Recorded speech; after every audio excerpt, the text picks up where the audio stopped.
Okay. Welcome once again, hopefully, first ever. The Saints are playing into January, a weekend coming up. And we're also in the middle of an Arctic deep freeze. My partner, Sean Williams, is having trouble tonight because the ice and so forth is affecting his Wi-Fi. I'm not sure.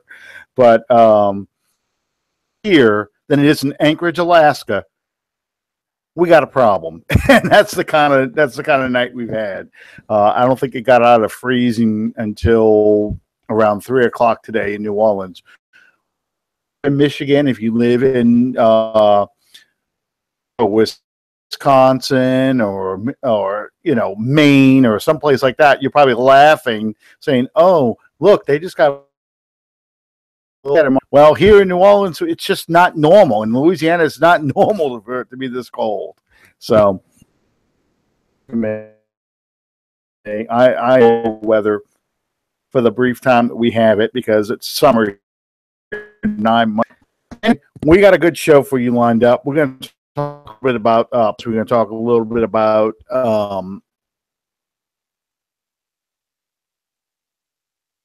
Tampa. I'm most of you guys. I was pretty upset. We lost. I won 12 more, not 11-5. But those things, and I wrote this in my good, bad, and ugly review of the game afterwards. It was one of those things where you lost, but you won. By that is you lost the game. You lost a shot, the third seed. But by being the fourth seed, you actually have a better route into the playoffs because if, as expected, the Falcons and we beat the Carolina Panthers, we will be traveling to Philadelphia. Friends and fans, but game, both against the Cowboys and the game before. Oh, look, Sean's back. If you saw those games, a Nick Foles quarter wins. Foles looked throwing the ball, making his decisions less accurate than Carson Wentz. And most importantly, he lacks Carson Wentz's scrambling ability. I'm actually looking forward to playing the Eagles because I think the Eagles, just like the Raiders the year before, without their star quarterback, are not nearly as good a team as what you saw with Winston quarterback. So let's take care of business first. Let's do what we should do and beat the Panthers for the third time. And hopefully the Rams take care of the Falcons for us, and we go on to Philadelphia.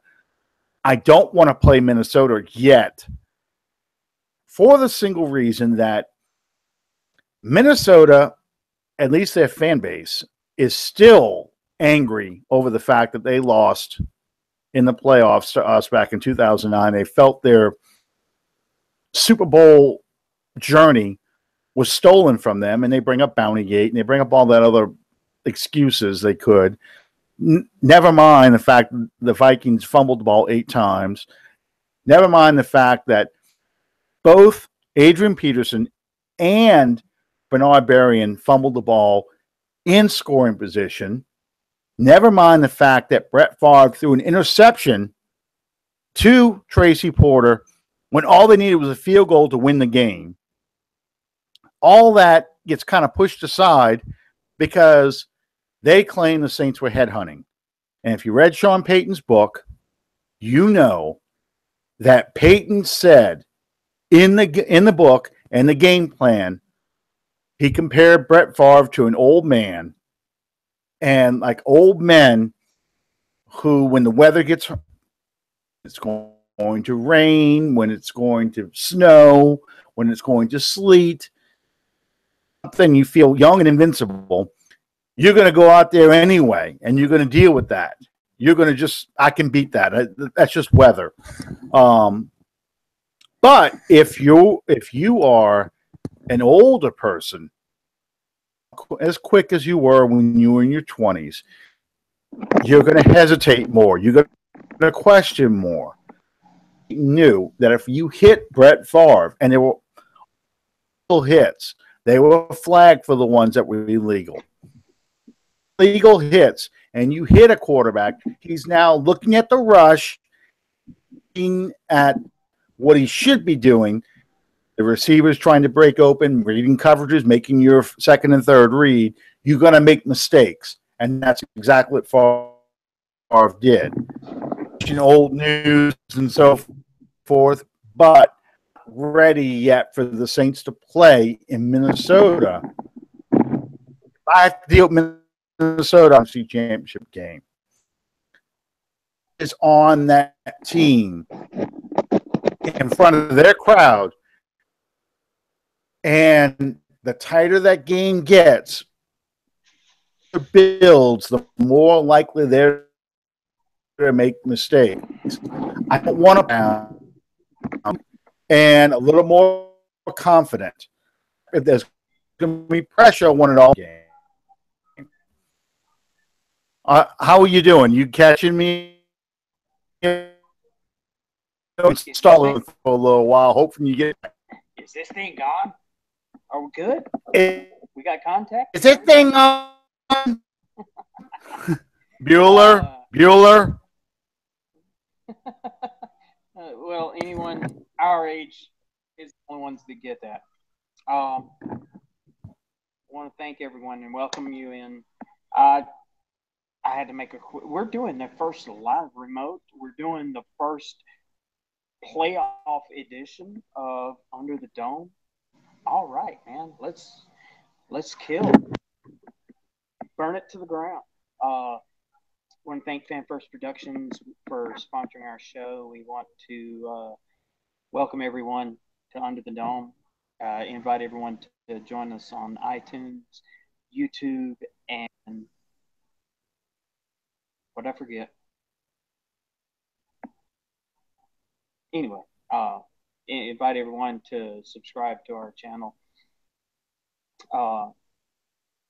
One of our sponsors, one of the guys that are a part of the Fan First Productions, Aaron, we want to send out a very special and heartfelt condolences to to him.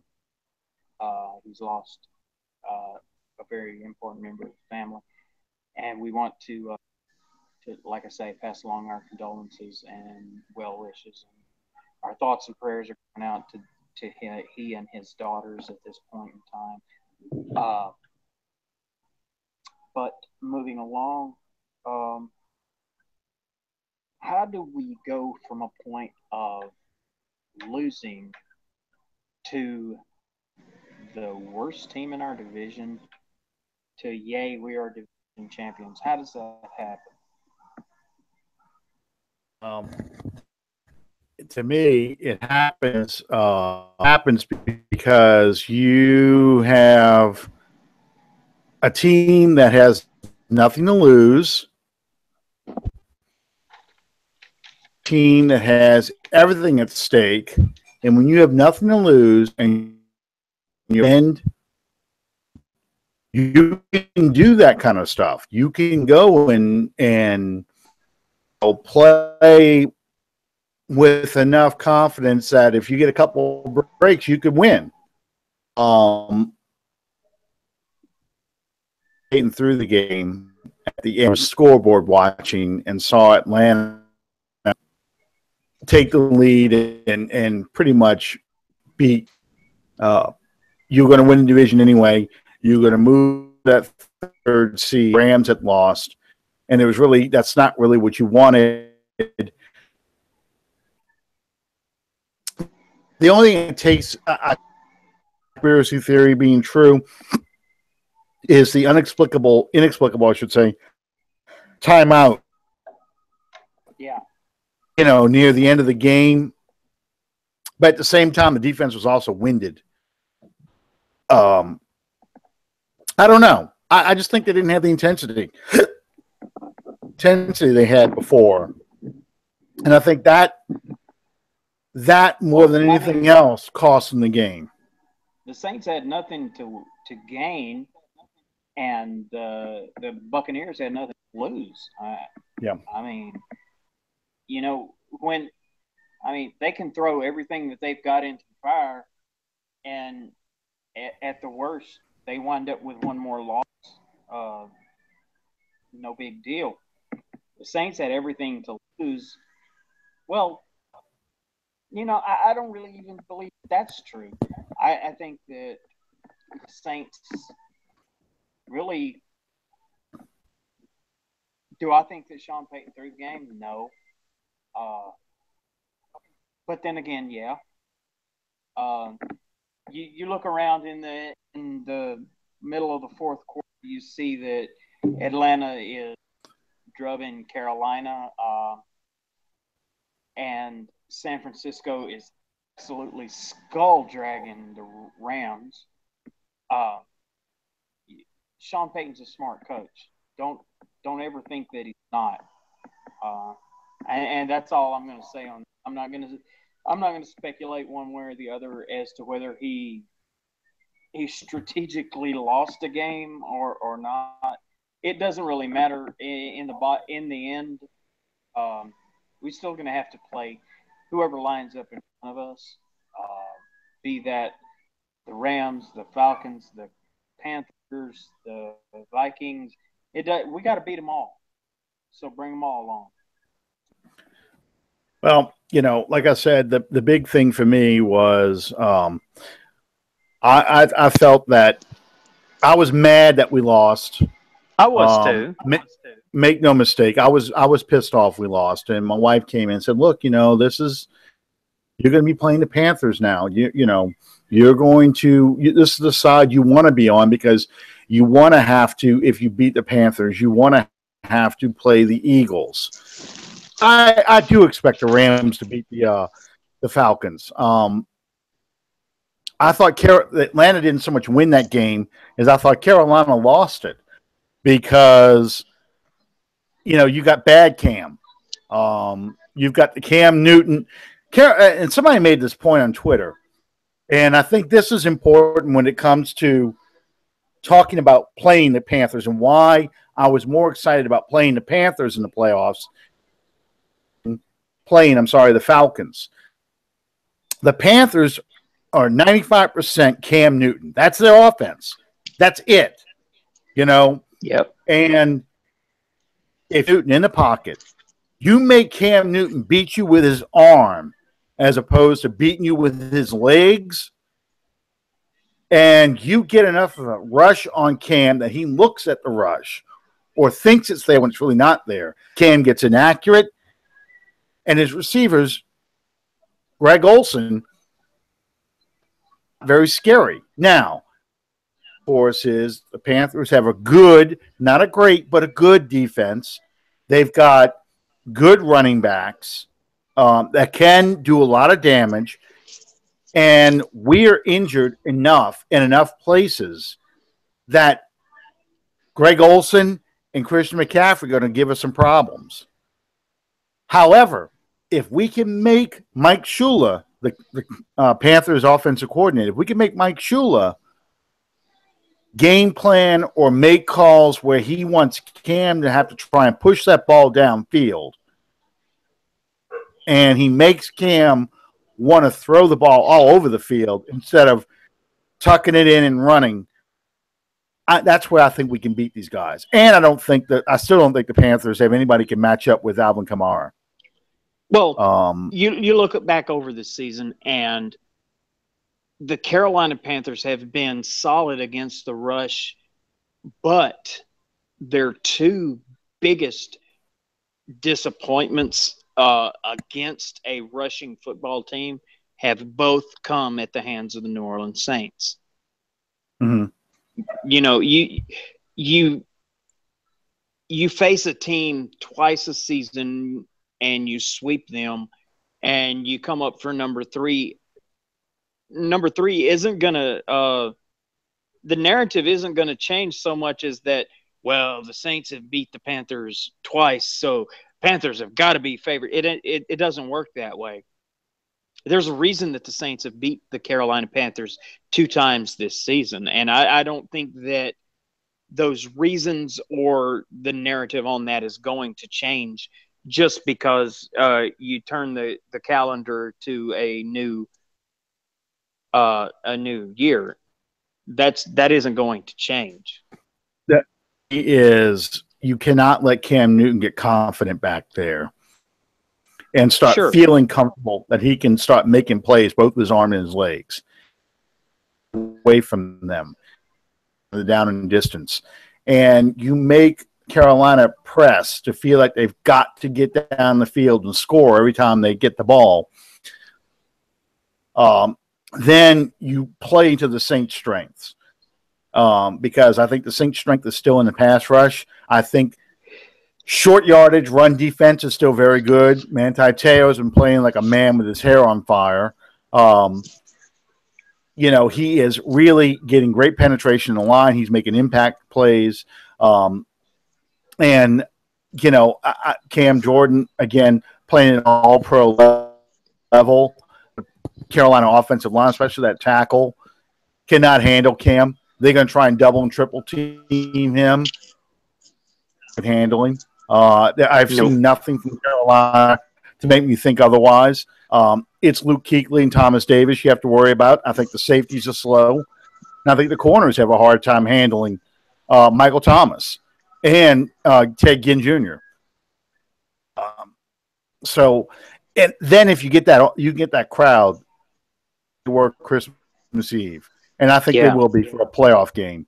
I mean, that just makes it so much harder for anybody to come and beat them, especially a divisional foe like Carolina. I say that because I felt Atlanta has got more weapons has right now. That offense is still Cam, like I said earlier.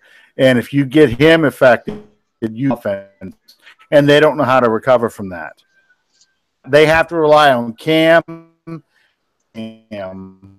or being league MVP for them to get that offense moving. That's just they have, and I think any Carolina Panthers fans are going to say the same thing. Yeah, I mean, you have basically going into the draft anyway what was supposed to be a time and a half better situational option in Christian McCaffrey over Alvin Kamara, and they have absolutely no clue as to how to use Christian McCaffrey. And it's showing in the results. Do you use him as a running back? Do you use him as a pass receiver? No, you use him as both. The same way that the Saints have used Alvin Kamara,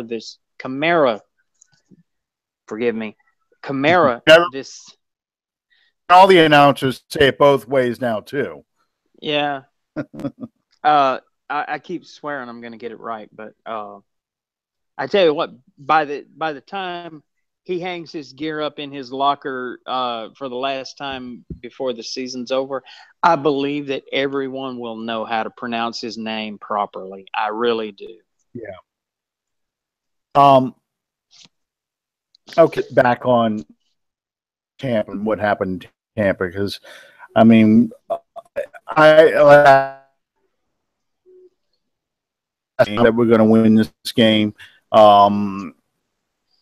For me, it'll be a major upset, especially at home. If we're on the road, but I think right now, us being home, this game, I think the divisional round is going to be the challenge for us. Even if we're playing Philadelphia, I still think it's going to be the challenge. The good thing is, last game on Sunday, and who we're going to play, whether it's the Eagles or Minnesota. Because, the Rams, I think the Rams-Falcons game. That depends on the outcome of the Rams and the Falcons. If we win and the Falcons win, we go to Minnesota, they go to Philadelphia. If the Rams beat the Falcons, we go to Philadelphia and they go. The lowest seed always plays the highest. Right. No, I meant Falcons and the Rams play. Do they play on Saturday or they play on Sunday? We'll look that up. Can see.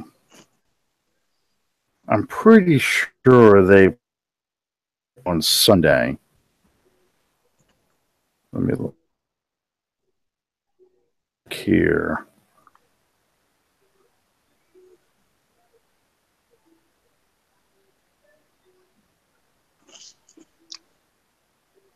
Night. Okay, they play Saturday night, so we'll have a whole.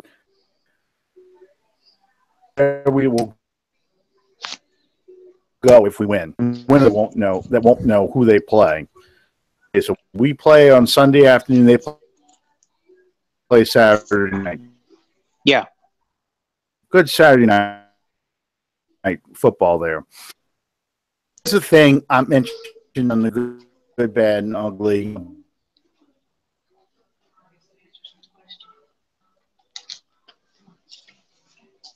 You know, some of the game.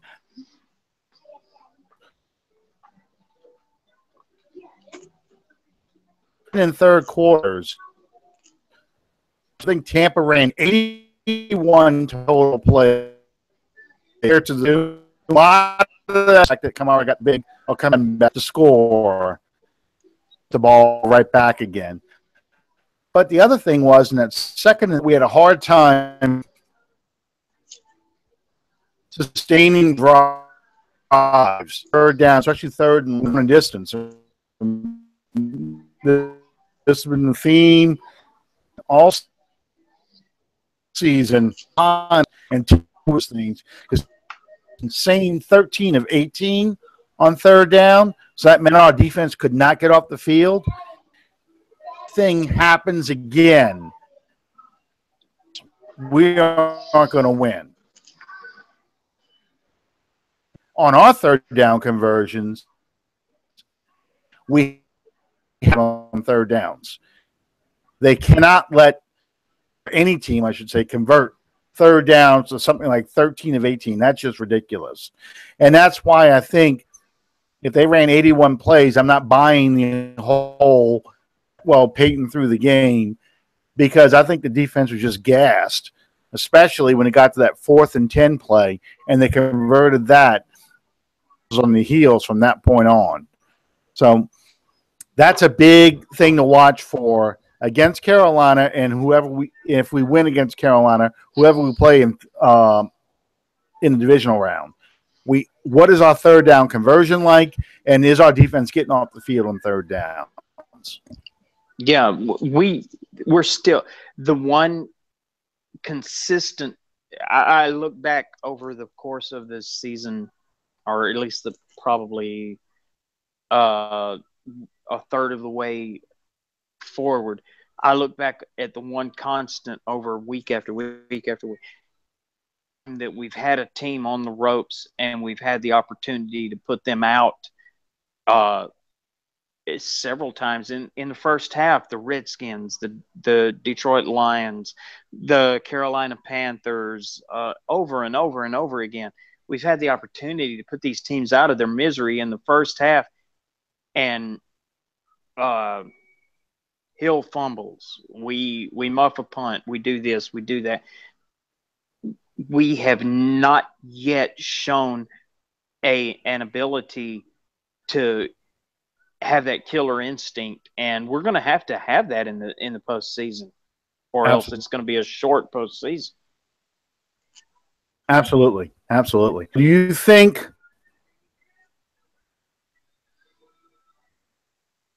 Lewis will ever again a punt?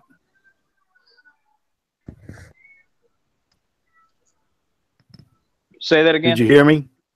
I said, do you think that Tommy Lee Lewis will ever have the opportunity to return a punt again?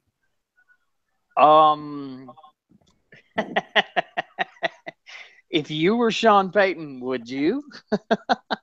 Well, here's the thing: if you watch the replay of the punt, Tommy Lewis puts two hands on the ball. I'll hold it up here. He puts two hands on the ball when the crowd first gets around him, so he's protecting the ball.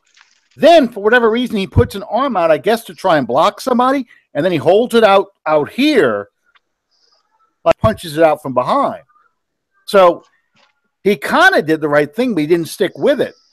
And yeah, that was a turning point in the game because we were pretty much going to kill Tampa there, and we gave them life by letting them score that touchdown back in the game.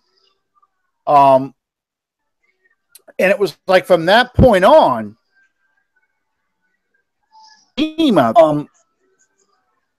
watch the defense. How many times did you see Levante David drop, and you saw McCoy drop? And they come back.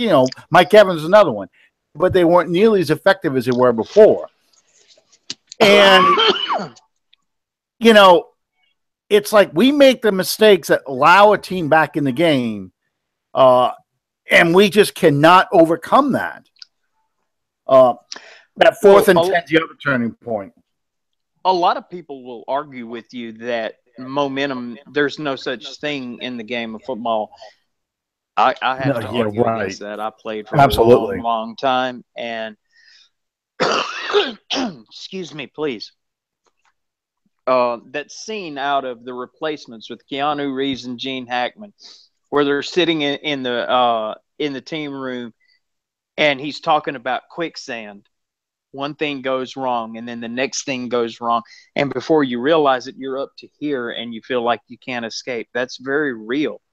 Yeah, and that's exactly what we saw Sunday with Tommy Lee Lewis. Tommy Lee Lewis fumbles, they return it for a touchdown, they take the lead. All of a sudden, we can't get out of our own way. We can't convert a third down. We can't do this. And it worked against us. And make no mistake about it, the only thing that the Tampa Bay Buccaneers had to play for on this past Sunday was beating the division champions, which, you did. And I posted this on someone posted a video of Quan Alexander crying about Saints not drafting LSU players. And I posted this. Yeah, hey, you beat the division champions in your last game of the season. Please watch us next weekend from your home. I hate to seem kind of insensitive and crass, but that's what it comes down to. We did not lose any positioning, seating, or ground from losing to the Buccaneers. Did I want to win? You're damn right I wanted to win. But we didn't lose anything by losing that ball game. Yeah. And that's all that matters. All that matters now is that any loss that you have, you're doing exit exams, you're checking your gear in until August. And that's the only thing that people need to concern themselves with. Well, like I said, it's a while to get over that loss. A few minutes that won.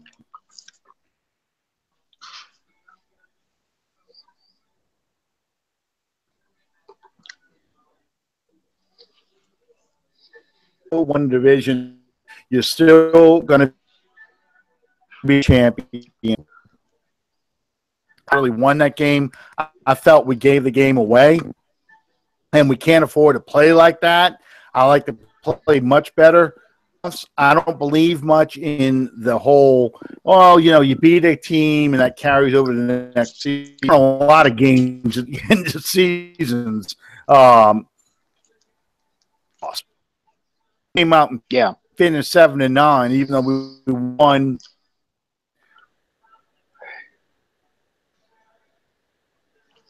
We still went 7-9, 26-15. I don't buy that. Does bother me that we did not play well. And I can handle losing a ball game. I can't handle losing a ball game by playing like crap. Yeah. And what's disturbing about that is we played badly against the Jets. We were able to win that game because the Jets are the Jets. I was in the beginning, I was kind of like, it's all right. Tampa's Tampa. This is what Tampa does. They're going to figure out a way to lose this game. And I'm telling you, we had David Harrison on last week, and I didn't want to disagree with the guy, but I don't think Jameis Winston's a franchise quarterback. I think he's immature. 3 picks off of him. He could have thrown 3 more. I saw a player who made mistakes at critical moments in a game to get the best of him. And unfortunately, he won this game, gave it to him. And that really bothers me because it does me too. Maybe, with a young team, maybe we were looking past them.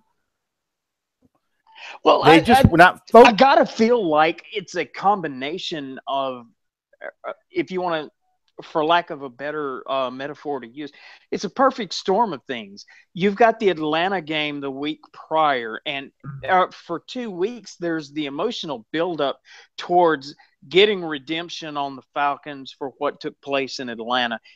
And that's emotionally draining. And yeah, these guys are professionals, but they're people. Yeah. There's the emotional involvement of that. There's the basic proclivity that you're not playing for anything, because what happens with you is basically going to be decided before the end of your game. So, if I'm in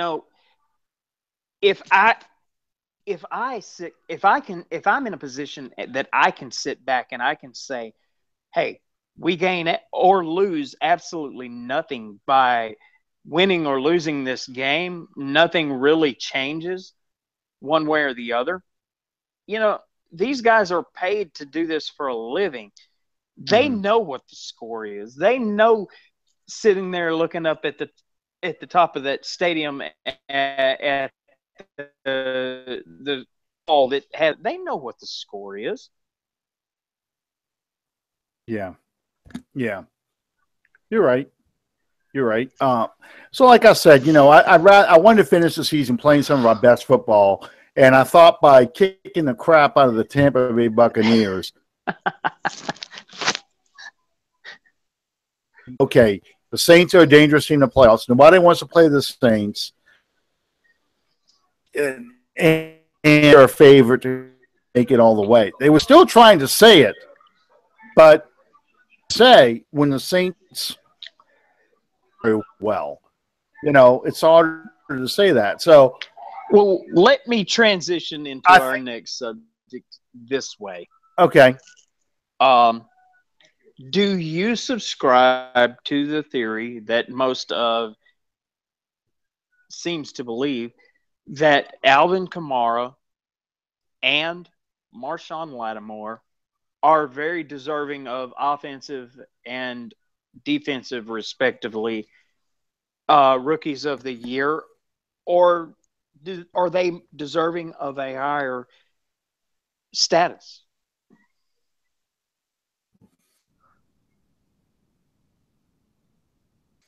Wait, it kind of broke up. Do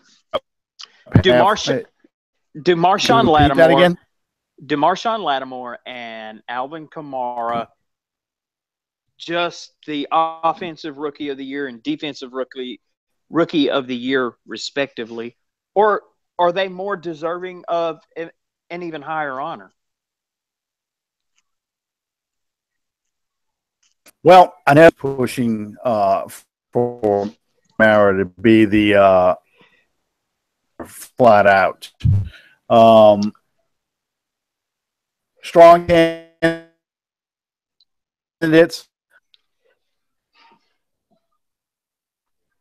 correct as the NFL is,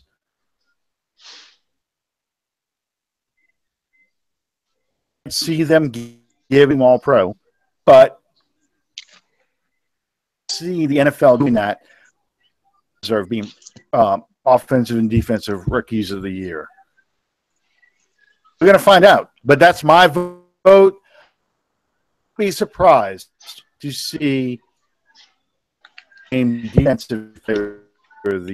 I would not be it. I can see her being offensive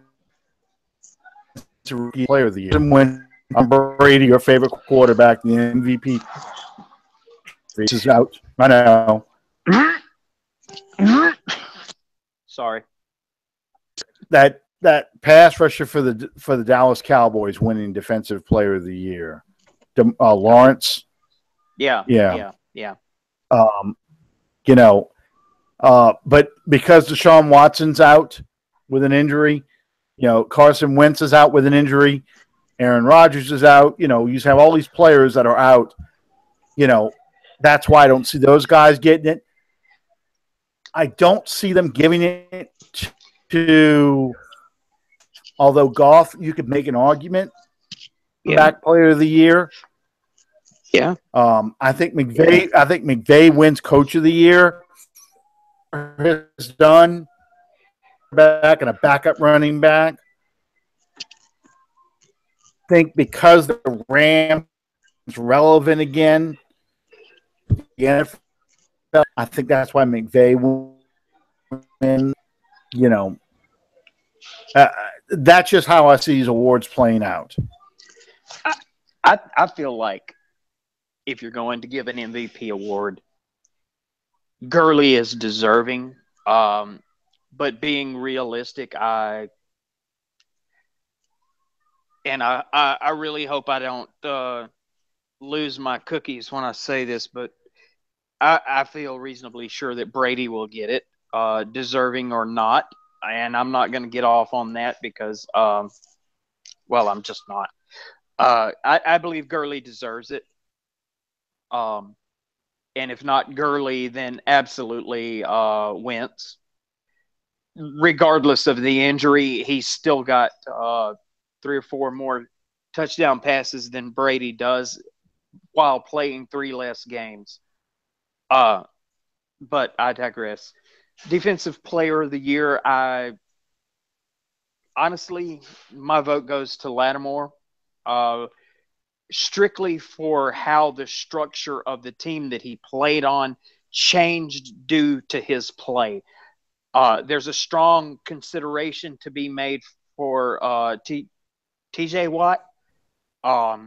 There's a strong consideration to be made for Aaron Donald, and the guy from the Cowboys that you mentioned as well.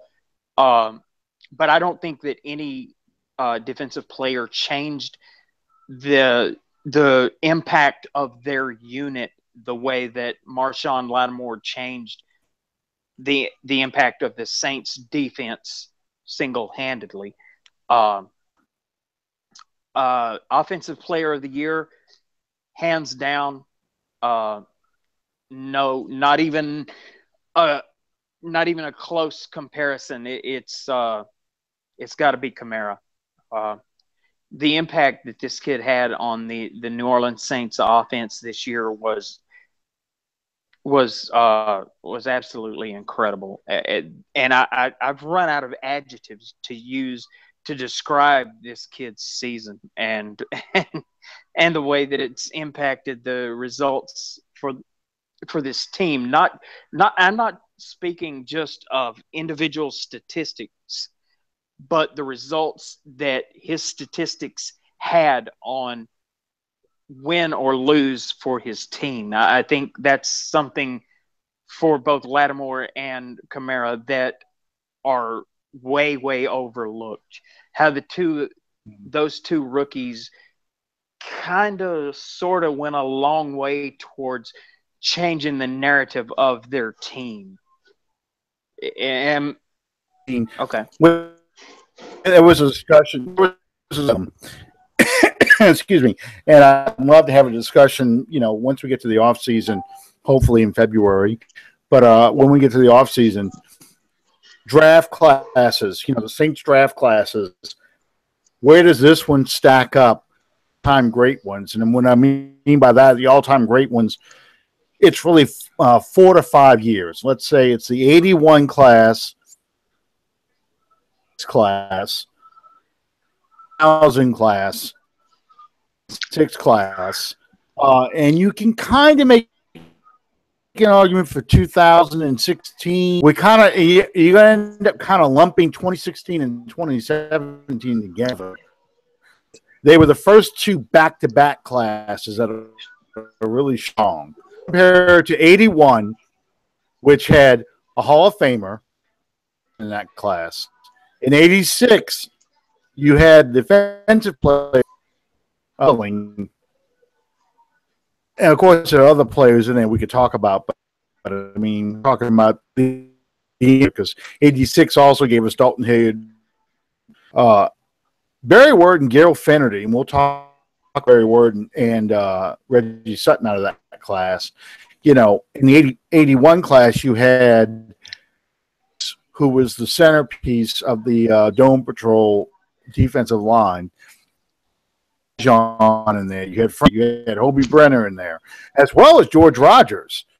Yeah. Touchdown record was finally broken this year by Kamara. He had the record touchdowns in the season.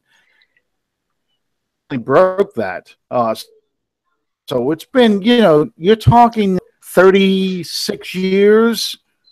Yeah. If I'm 81 to 17. Yeah. And something else that you have to allow when you're talking about that is the fact that Kamara wasn't a feature back. Kamara split time with Ingram and accomplished these things.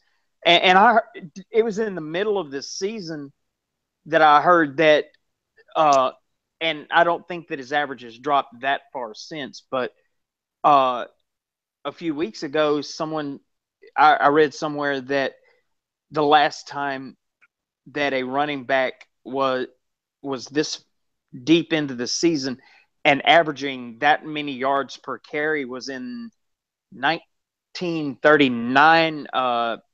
Beatty Feathers, the Chicago Cardinals, I believe. Mm-hmm. Right. Yeah. I mean, he was having a Gale Sayers type of impact on this team. Sure. And, I think there's only been games that Kamara actually got enough carries and didn't score. And I think, like the Falcons game, obviously, he was knocked out of the Falcons game. But there was only a few games where he did not score. It was unusual when he didn't score. Accomplished offense in 81. But Kamara was part of the Saints offense in 2017. Real quick, the 2000 draft class, Darren Howard, was Chad Morton. That was, I was going to forget a couple people, but that 2000 draft helped Saints record get to the playoffs, win that first playoff game, because a lot of those guys contributors in that game. Yeah. Even a guy, Mark Bulger, goes to the Rams, effective player.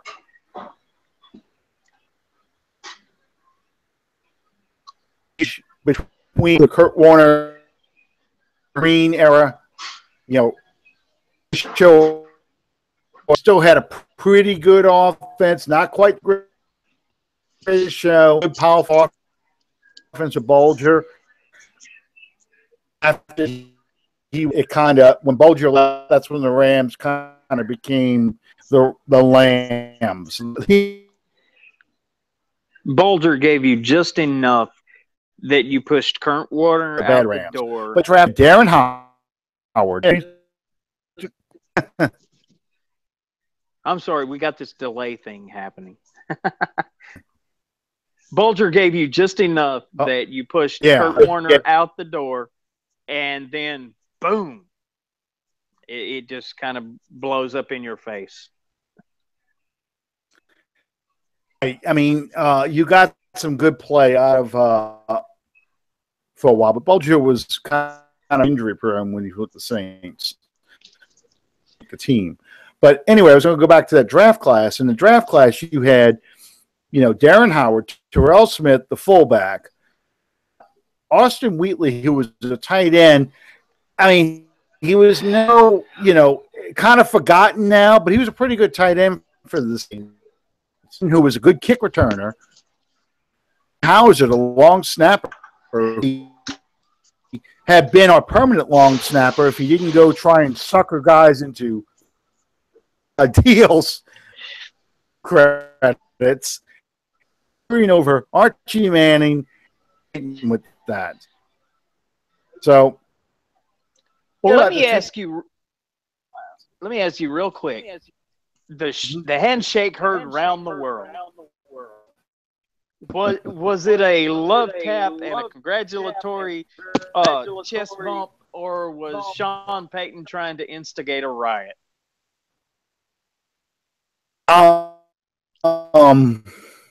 Okay, here's my take.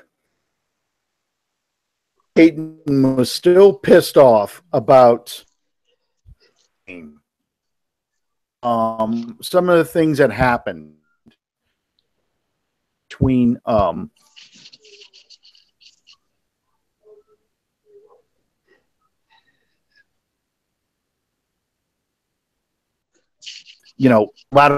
Water responded to that like, "Oh, I didn't see anything. I don't know." Knew what happened. I was still feeling a little bit of that because he even mentions that. Yeah. But I think Sean was mad. Ended. I think that was the primary thing. He was mad at his team. He was mad at what happened. He kind of gave him that slap, like Jim Harbaugh did to Jim Schwartz. But I think it was more, I'm not pissed at you, but they get an earful when I get in that locker room. They kind of that, you ever been so mad that you kind of, somebody who's not even feeling the brunt of your anger gets a little bit of it? Oh, yeah.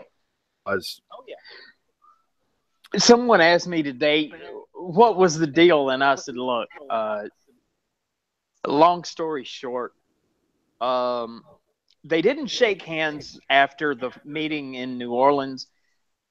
And because of the whole Winston, Evans, Lattimore brouhaha. And because of that, Sean Payton was pissed, not because of what happened nearly so much as the fact that Dirk Cutter could have condemned his players' actions in the media a long time before he did, rather than taking the chicken blank way out and saying, well, pretending like it was no big deal. And, Peyton was still pissed, and you lump into that the effect of your team playing poorly and you losing the final game of your season going into the playoffs. I think he was ready to fight, and if Dirk Cutter would have cut his eyes the wrong way, we might have seen SmackDown. But everybody's favorite coach will be on the sidelines, ready to go. By the way, I want to give a quick shout out to a certain writer for The Falcoholic. Am I pronouncing that correctly, Alan? The Falcoholic? Yeah. Okay. I want everyone within earshot, Twitter at all and active, go to Jeannie, Jeanne Thomas. Tell her that professional journalism is unbiased and down the middle and professional. It's not so that you can throw eyes towards your own team. Calling the Saints loss to Atlanta week 14, 15, which was it? Yeah. It was Anyway, calling the Saints loss to Atlanta a choke and making reference to the fact okay. that Sean Payton made the gesture towards Devontae Freeman and saying that the Saints choked that game. If you're going to do that, keep to your blog and don't bring that garbage into the professional sports journalism lanes, please. Thank you very much. I have been mad at her all day over that, and I had to get that off my chest. Don't make someone angry that has their own show. Well, I'm not even going to call her, but it's just not worth it. No, I won't. Mercilessly I won't because of hound her.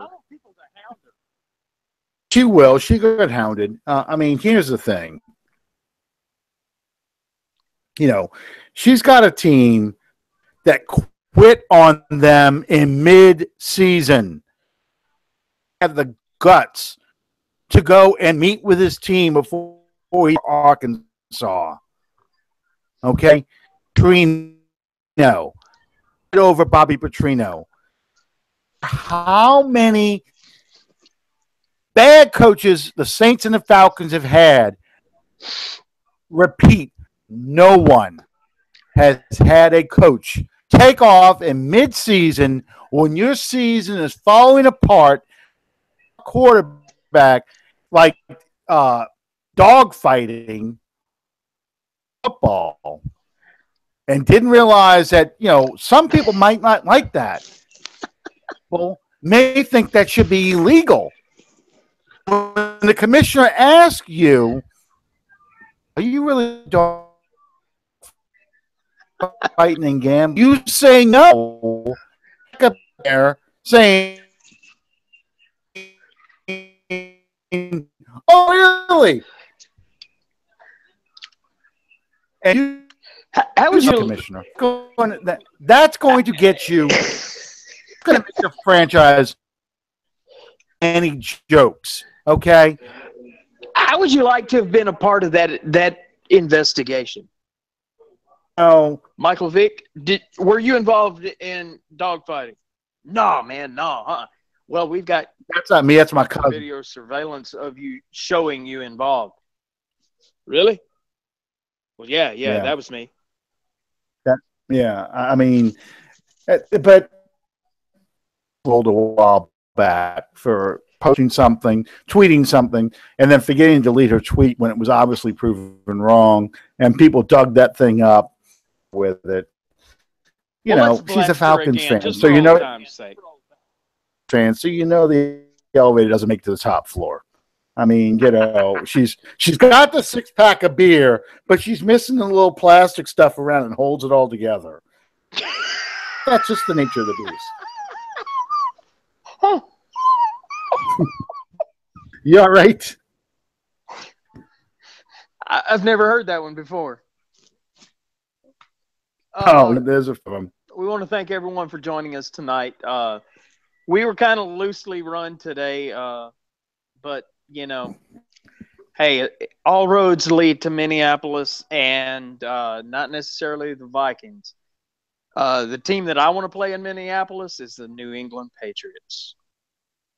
Oh, yeah. Hey, my fandom franchise, and I would just love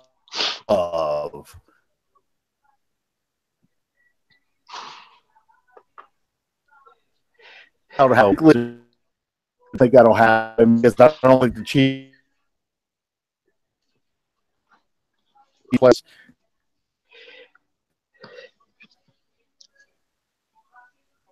I just, they're not going to make New England. They have some throw the game somehow and lose to New England. So, yeah, if you want to make Drew Brees' resume even more impressive, Super Bowl,